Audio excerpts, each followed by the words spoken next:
मुख्तार अंसारी जो कभी पूर्वांचल में डर का प्रतीक हुआ करता था, आज खुद एक डरा हुआ इंसान है। 5 जून 2023 को जब एमपी एमएलए कोर्ट ने मुख्तार अंसारी को कांग्रेस नेता अवधेश राय के मर्डर के जुर्म में उम्र कैद की सजा सुनाई, तो एक बात तो तय हो गई कि अब मुख्तार अंसारी अपनी पूरी जिंदगी जेल के सलाखों के पीछे ही काटेगा। और शायद मुख्तार को इस बात का अंदाजा भी हो गया था कि उस पर चल रहे तकरीबन 61 मुकदमों के जजमेंट का समय अब नजदीक आ रहा है, क्योंकि इस बार 2022 में हुए मऊ सदर सीट से उसने विधानसभा का चुनाव नहीं लड़ा। 5 जून 2023 को जब मुख्तार अंसारी को अवधेश राय मर्डर केस में सजा सुनाई गई, तो इसे एक तरह से मुख्तार की मुख्तारी का अंत माना जा रहा है। 5 बार मऊ से एमएलए मुख्तार अंसारी चाहे जिस भी पार्टी से लड़ा हो, मगर वो इलेक्शन जीत जरूर जाता था। और ये बात कहना गलत नहीं होगा कि पूर्वांचल में सपा और बसपा को मुख्तार की जरूरत होती थी, ना कि मुख्तार को उनकी। मुख्तार अंसारी फ्रेंड्स एक प्रतिष्ठित परिवार से है। उसके दादा मुख्तार अहमद अंसारी ने स्वतंत्रता संग्राम में अपना महत्वपूर्ण योगदान दिया था और 1926-27 में वो कांग्रेस के अध्यक्ष भी रह चुके थे। उसके चाचा हामिद अंसारी देश के वाइस प्रेसिडेंट भी रह चुके हैं और उसके नाना मोहम्मद उस्मान फौज में ब्रिगेडियर के पद पे थे और 1948 इंडिया पाकिस्तान वॉर में वो देश के लिए शहीद भी हुए थे। तो आखिर क्या कारण है कि इतने प्रतिष्ठित परिवार से होने के बावजूद मुख्तार अंसारी एक खूंखार माफिया बन गया। 32 साल की उम्र में मुख्तार अंसारी ने अपना पहला चुनाव मऊ सदर से बसपा की टिकट पर लड़ा और वो जीत गया। ऐसा कहा जाता है कि उस समय मऊ की घोसी लोकसभा सीट से सांसद कल्पनाथ राय, जो कि पूर्व में सेंटर में पावर मिनिस्टर भी रह चुके थे, मुख्तार को पसंद नहीं करते थे और कुछ हद तक उन्होंने मुख्तार की गतिविधियों को नियंत्रण में भी रखा हुआ था। मगर 1999 में उनकी डेथ के बाद से मऊ, गाजीपुर और कुछ आस पास के जिलों में मुख्तार का एक छत्र राज हो गया। मुख्तार की इच्छा ही इन जिलों के एसपी और डीएम के लिए हुक्म के समान हुआ करती थी और किसी की हिम्मत नहीं थी कि मुख्तार के हुक्म की नाफरमानी करे। धीरे धीरे मुख्तार का दखल ठेकेदारी, खनन, स्क्रैप, शराब और रेलवे की ठेकेदारी में बढ़ता गया। ठीक उसी समय पूर्वांचल में एक और माफिया ब्रिजेश सिंह का भी उदय हो रहा था और जिन जिन सरकारी ठेकों पर मुख्तार अंसारी की नजर थी, उन सरकारी ठेकों पर ब्रिजेश सिंह भी अपनी नजर गड़ाए हुए था।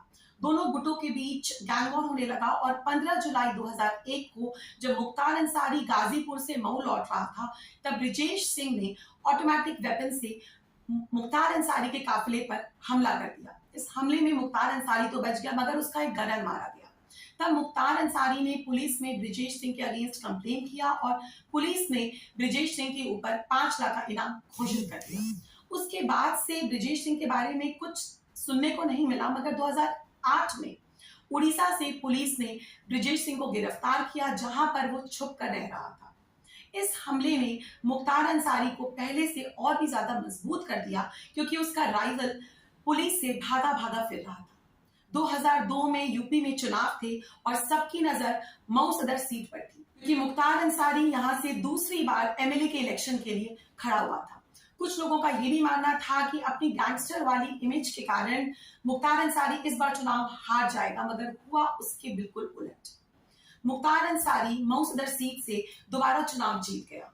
इस समय तक बाहुबलियों का यूपी की राजनीति में वर्चस्व बढ़ने लगा था, चाहे वो प्रयागराज से आतिक अहमद हो, प्रतापगढ़ से राजा भैया या फिर मऊ से मुख्तार अंसारी।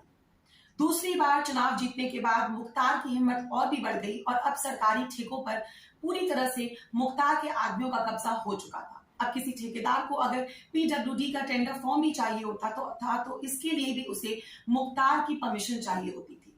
मऊ का विकास अब शायद ही हो रहा हो, मगर मुख्तार की संपत्ति और उसकी हनक बढ़ती जा रही थी। प्रदेश की मौजूदा मुलायम सिंह की सरकार से उसको राजनीतिक संरक्षण प्राप्त था और वो बेखौफ हो चुका था।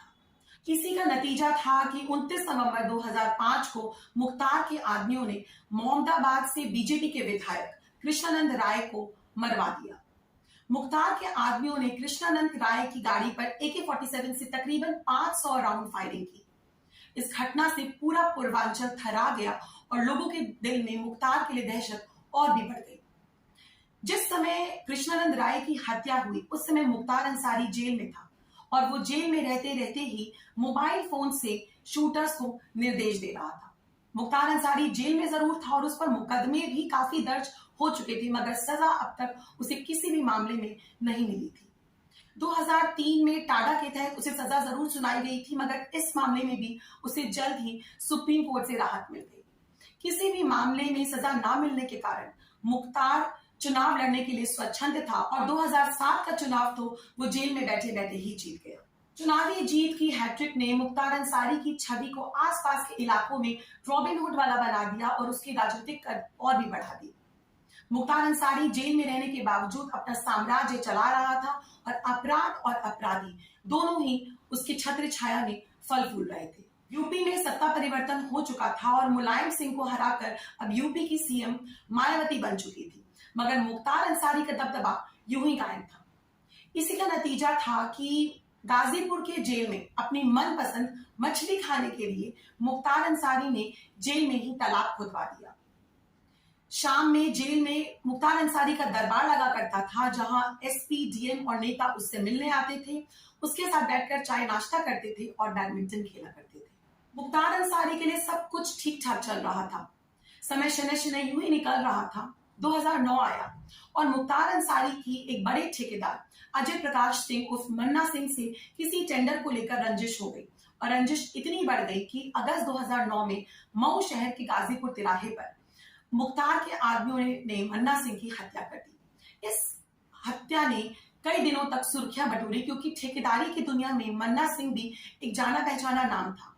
मुख्तार अंसारी पर मन्ना सिंह की हत्या का आरोप लगा, मगर मुख्तार का खौफ ऐसा कि किसी ने भी उसके खिलाफ बयान देने की हिम्मत नहीं करी और मुख्तार मन्ना सिंह की हत्या के आरोप से बरी हो गया।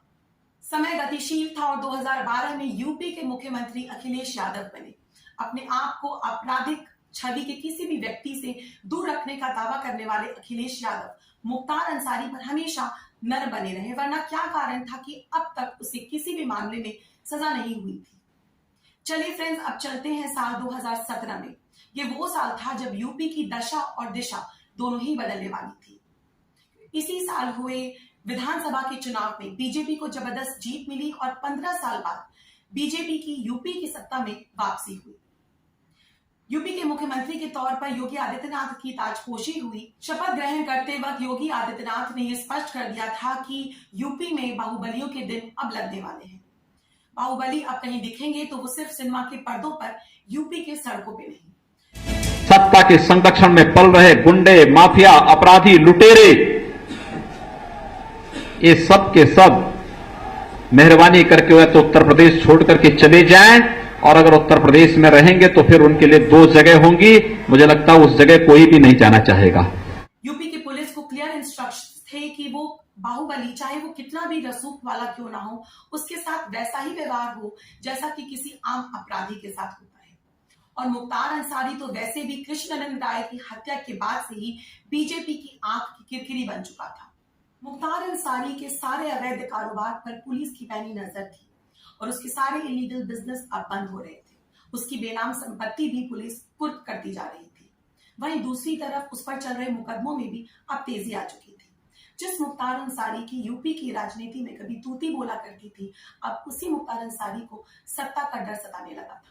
उसका खौफ सबसे ज्यादा तब बढ़ गया जब जुलाई 2018 में यूपी की बागपत जेल में बंद उसका सबसे बड़ा शार्प शूटर मुन्ना बजरंगी को जेल में मार दिया गया। मुन्ना बजरंगी वही इंसान था जिसने मुख्तार के कहने पर न जाने कितने लोगों को मौत की घाट उतारा था। कृष्णानंद राय की हत्या में भी वो शामिल था। बजरंगी की मौत ने मुख्तार अंसारी को अंदर से झकझोर दिया और अब उसे अपनी मौत का डर सताने लगा। अब वो यूपी से बाहर जाना चाहता था। यूपी की जेल में एक एक दिन उसे भारी लगने लगा। माना जाता है कि मुख्तार के बेटे का उस समय की पंजाब सरकार में किसी रसूखदार मंत्री से अच्छी जान पहचान थी। इसी संबंध का लाभ उठाते हुए मुख्तार ने पंजाब में अपने ऊपर एक केस दायर करवाया। आइए जानते हैं उस केस के बारे में। जनवरी 2019 में real estate company homeland group के सीईओ ने पुलिस में शिकायत की कि उन्हें 6093407709 नंबर से एक फोन आया है और ये फोन जेल में बंद मुख्तार अंसारी का है, जो कि उनसे 10 करोड़ की रंगदारी वसूलना चाहता है। आनन फानन में पंजाब पुलिस ने कोर्ट से मुख्तार का ट्रांजिट रिमांड निकलवाया और उसे पंजाब लाकर रोपड़ जेल में बंद कर दिया। मजे की बात तो ये है कि मुख्तार अंसारी ने इस मामले में बेल के लिए अप्लाई भी नहीं किया था। इस बीच यूपी गवर्नमेंट ने कई बार प्रयास किया कि मुख्तार अंसारी को वापस यूपी लाया जाए, मगर हर बार पंजाब पुलिस ने यही कह दिया कि मुख्तार अभी ट्रैवल करने के लिए मेडिकली अनफिट है। अल्टीमेटली यूपी गवर्नमेंट ने सुप्रीम कोर्ट से परमिशन निकलवाकर करीब 2.5 साल बाद यानी कि अप्रैल 2021 में उसे बांदा जेल में बंद किया। अब मुख्तार की मुश्किलें और भी बढ़ने वाली थी, क्योंकि उस पर चल रहे तकरीबन 61 मुकदमों का डिसीजन का समय अब आने ही वाला था। 21 सितंबर 2022 में पहली बार इलाहाबाद हाईकोर्ट ने मुख्तार को एक जेलर को धमकाने और उसे पिस्टल दिखाने के जुर्म में 7 साल की सजा दी। इसके ठीक 2 दिन बाद ही हाईकोर्ट ने उसे गैंगस्टर एक्ट में 5 साल की सजा दी। 5 दिसंबर 2022 को मुख्तार और उसके सहयोगी भीम सिंह को गैंगस्टर एक्ट के दूसरे मामले में 10 साल की रिगरस इम्प्रिजनमेंट की सजा सुनाई। गैंगस्टर एक्ट का यह मामला 1996 का था। अप्रैल 2023 में उसे और उसके भाई गाजीपुर सांसद अफजल अंसारी को 2007 में दर्ज एक मामले में क्रमशः 10 साल और 4 साल की सजा सुनाई गई। आज मुख्तार अंसारी का साम्राज्य खत्म हो चुका है। उसके लगभग 600 करोड़ की संपत्ति सरकार जब्त कर चुकी है। उसके सारे गैर कानूनी धंधे बंद हो चुके हैं। उसके भाई के सांसद की सदस्यता खत्म हो चुकी है। उसका विधायक बेटा जेल में बंद है और उसकी पत्नी पुलिस से भागी भागी फिर रही है। वक्त की एक फितरत होती है दोस्तों, वो बदलता जरूर है, और इस बात को मुख्तार अंसारी से बेहतर और कौन जान सकता है। धन्यवाद दोस्तों, आज का वीडियो यहीं तक। आशा करती हूँ वीडियो पसंद आया होगा। वीडियो अच्छा लगा हो तो इसे बहुत सारी लाइक्स दीजिए।